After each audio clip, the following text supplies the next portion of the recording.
you're kind of bumping up against a framework that I looked at to scale this whole team, which was 4 tactics.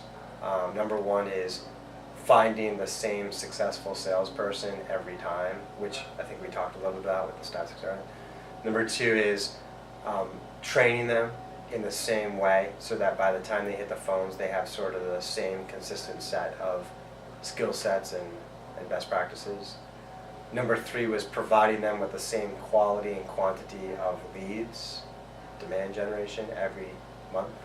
And number 4 is holding them accountable to the same process to work those leads. And your question is largely about number 2, which was training people in the same way.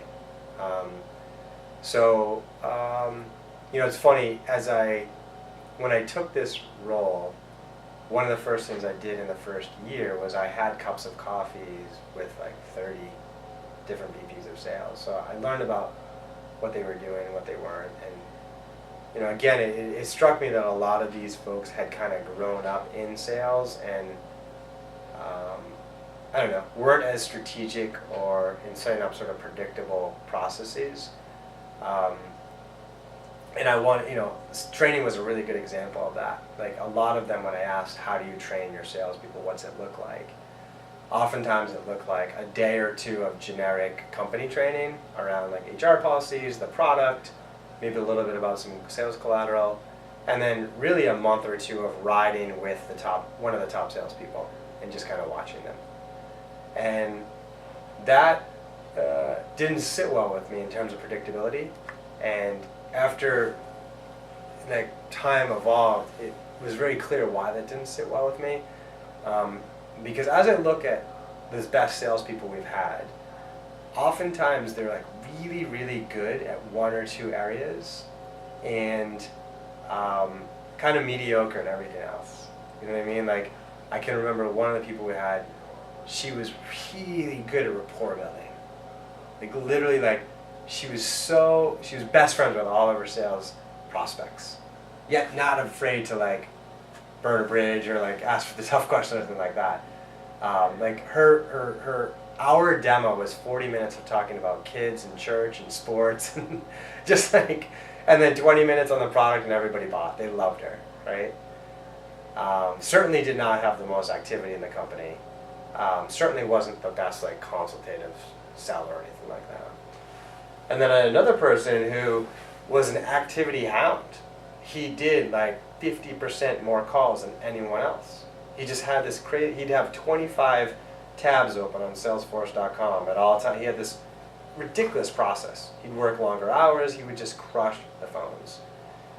He wasn't the best pitchman, he wasn't the best consultative seller, he didn't know the product best, but he always was the top because he had so much activity. So then imagine if the activity guy trained the rapport builder woman or vice versa. It's just, what would they have got out of that experience? Probably a bunch of poor practices and poor habits that were unique to them, and probably some superpowers that were very difficult for them to replicate because it wasn't their natural strength. So I wanted to have a more consistent blueprint to expose to the salespeople and also provide areas of where art and their own style could be added in. So we had a product test of 150 questions that they all had to pass during training. And training was a month long. We did 6 certifications across each stage of the methodology so they knew what each stage felt like and the key goals and objections at each stage that they would find.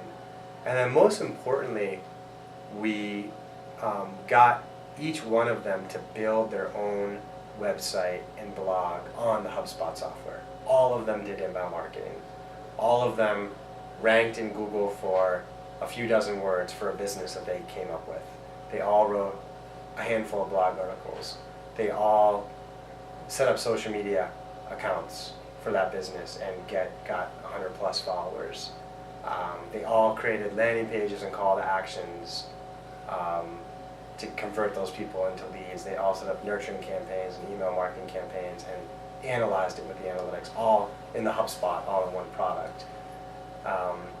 And by the time they hit the phones after that experience, I mean, they were more knowledgeable than almost all small business owners and most marketers on those topics, about marketing and SEO and social media and lead generation and nurturing, because they'd done it themselves, right? So that was a really important step, and I encourage people to go out of their way to not only train their salespeople on the basic collateral and the decks and that kind of stuff, but try to put them in the seat of the person they're going to sell to. Like let them feel what it's like to be in their job, the pain they go through. They'll be much better salespeople when they start talking to them.